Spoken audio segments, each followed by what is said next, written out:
মুহূর্তে নিঃস্ব হয়ে গেছেন শতাধিক ব্যবসায়ী। কক্সবাজারের চকরিয়া উপজেলার একতা বাজার এলাকায় মহাসড়কের পাশ ঘেঁষে গড়ে ওঠা ৮০টি স্থাপনা উচ্ছেদ করেছে সড়ক ও জনপথ বিভাগ। আজ সোমবার সকাল ১০টা থেকে বিকাল ৪টা পর্যন্ত সড়ক ও জনপথ বিভাগের স্টেট ও আইন কর্মকর্তা আব্দুল লতিফ খানের নেতৃত্বে এই অভিযান চালানো হয়। স্থানীয় লোকজন বলেন, সওজের জায়গায় এক ধরনের প্রতিযোগিতা করে পাকা স্থাপনা নির্মাণ করে ব্যবসা বাণিজ্য করছিলেন স্থানীয় কিছু প্রভাবশালী। কেউ কেউ পাকা স্থাপনা নির্মাণ করে ৫ থেকে ১০ লাখ টাকা সেলামি নিয়ে পাকা দোকানঘর ভাড়াও দিয়েছেন। কেউ কেউ পাকা স্থাপনা ২ থেকে ৩ তলা পর্যন্ত তুলেছেন। গত ৮ থেকে ১০ বছরের মধ্যে এসব স্থাপনা গড়ে ওঠে।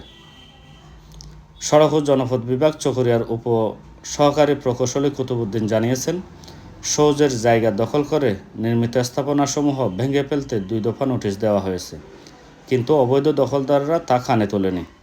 আজ সোমবার সওজের স্টেট ও আইন কর্মকর্তা আব্দুল লতিফ খানের নেতৃত্বে ও উপস্থিতিতে সেই সব অবৈধ স্থাপনা উচ্ছেদ অভিযান পরিচালনা করা হচ্ছে। তিনি বলেন, এ পর্যন্ত একতা বাজার এলাকা থেকে অন্তত ৮০টি পাকা স্থাপনা উচ্ছেদ করা হয়েছে, যার বাজার মূল্য অন্তত ১০ কোটি টাকার বেশি। আজ সোমবার দুপুর ২টার দিকে সরেজমিনে দেখা যায়, ২টি বুলডোজার দিয়ে একতা বাজার এলাকায় মহাসড়কের পূর্ব পাশের পাকা স্থাপনা ভেঙে ফেলা হচ্ছে। কেউ কেউ দোকান থেকে নিজেদের মালামাল সরিয়ে নিচ্ছেন। স্থানীয় লোকজন সেখানে ভিড় করছেন। র্যাব, পুলিশ, ফায়ার সার্ভিসের লোকজন মানুষকে অভিযানস্থলে না যেতে নিষেধ করছেন। মহাসড়কের পশ্চিম অংশে অন্তত ৫০টি স্থাপনা গুঁড়িয়ে দেওয়া হয়েছে।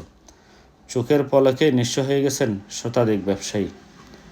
এই উচ্ছেদ অভিযানে কক্সবাজার সড়ক ও জনপথ বিভাগের নির্বাহী প্রকৌশলী রুকনউদ্দিন খালেদ চৌধুরী, চকরিয়ার উপবিভাগীয় প্রকৌশলী রাহাত আলম, উপসহকারী প্রকৌশলী সাইফুল ইসলাম উপস্থিত ছিলেন।